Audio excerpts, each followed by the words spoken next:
Right, third time recording this video. The first two times the camera's just stopped halfway through without me asking it to. This Saturday night would have been headlined by Beterbiev v Bivol. Beterbiev got an injury, so we haven't got that, but we have got two very entertaining fights on the undercard. Hrgovic versus Daniel Dubois and Zhilei Zhang versus Deontay Wilder. But today, to this episode, we're going to talk about Daniel Dubois and Filip Hrgovic. Now, both guys are coming off quite contrasting last performances. Daniel Dubois, many people think that is probably his best performance, and possibly so. Against Jarrell Big Baby Miller, he had to come through sort of a medium-sized gut check, which he passed. A lot of people seem to say that is Dubois now proving himself in terms of the gut department. I'm not overly convinced by that, because I do think you have to look at the levels, and Miller, for everything that he showed, was quite positive. He is not the best fighter out there, and kind of equate to this, would I dare walk down a dark alleyway with a unfriendly dog down there? Probably wouldn't be that scary. Would I walk across the Serengeti with a large male lion down there? Probably not. The gut checks are different. Now, we can talk about technique, we can talk about all those other things. One of the things about Daniel Dubois that I'm not a fan of, even though I think he puts his shots together well, I think he's very fluid, I think technically he's very nice, he's very pretty to watch. He's got a nice style, but I'm never a fan of the out in front defence. I'm not sure that really aids anyone. I much prefer a tight defence where you can just minimal movements to block, parry and stuff like that. When you hold the hands out in front, you just leave gaps everywhere.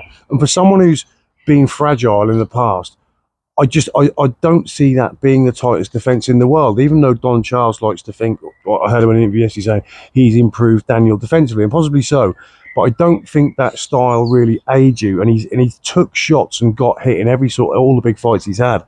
I do have a favourite in this. Now, I've talked about Hrgovic many times before, and I don't think Hrgovic, for me, has got a complete enough toolbox to be one of the elite heavyweights. I don't see him beating any of the top three or the top guys.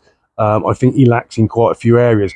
But one area where I do believe Hrgovic is quite outstanding is the fact that he's as tough as they come, and he seems to have a great chin. And this is why I made a video a while ago saying that I believed Hrgovic was all wrong for Daniel Dubois.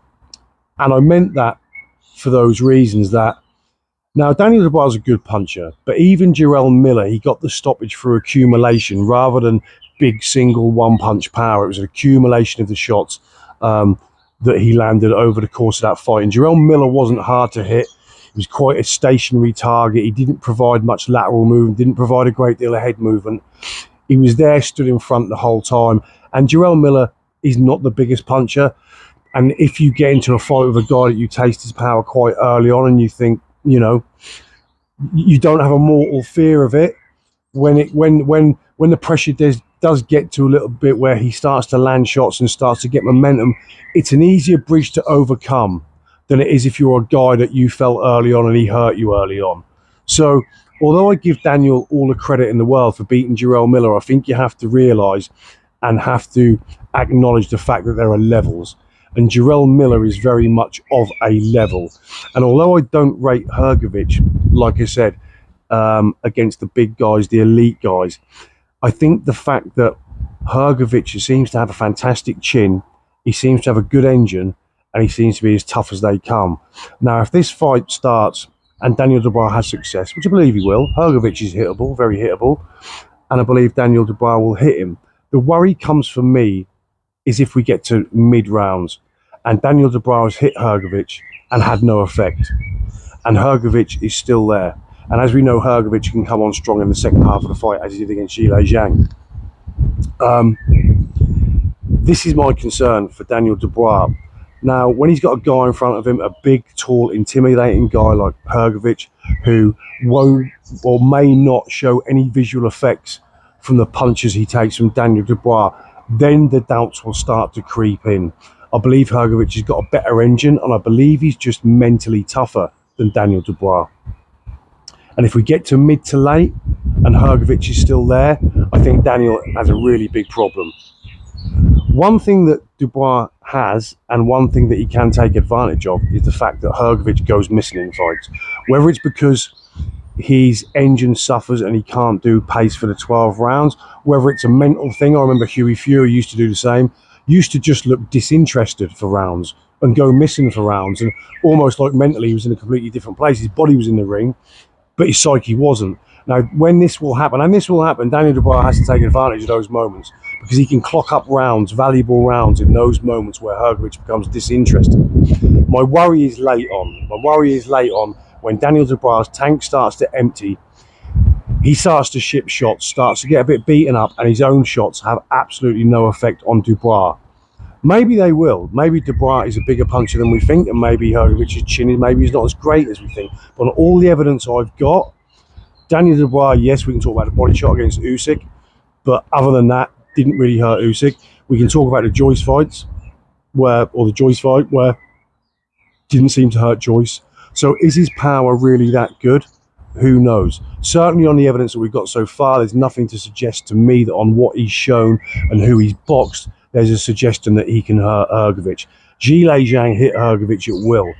And I know Hrgovic was on the floor with a knockdown, but it was more of a inside of the glove and forearm that scraped the back of the head and almost pulled him down rather than a knockdown. He got up, there was no visual effect, he wasn't hurt, wasn't scrambled, and Zhilei Zhang hit him almost at will all night and didn't show any effect. So if Zhilei Zhang can't hurt Hrgovic, I have my doubts whether Dubois can as well. Nothing would make me happier to be proved spectacularly wrong. I would love Daniel to go out and beat Hrgovic. I would love Daniel to go out and even get a spectacular stoppage against Hrgovic. I just believe Hrgovic is all wrong. I believe all the areas where Daniel has questions, those same areas in Hrgovic have all been answered conclusively. And I just believe when it gets over halfway and it gets late and Daniel started to take some punishment and his own punches have had no effect on Hrgovic, I just believe the will might start to run out. And as the will runs out, the tank runs out alongside it. I hope it's not the case, but I just have a strong feeling that will be the case. Like I said, nothing would please me more than to be proved wrong and Daniel to go out and get a spectacular win, because I like the guy. You have to like Daniel Dubois. He seems a lovely kid. So I hope I'm wrong, but I just can't see beyond Hrgovic, either on points or a late stoppage. With a valiant effort by Dubois, but just falling short again in kind of the toughness department. I hope I'm wrong. I'll see you all soon.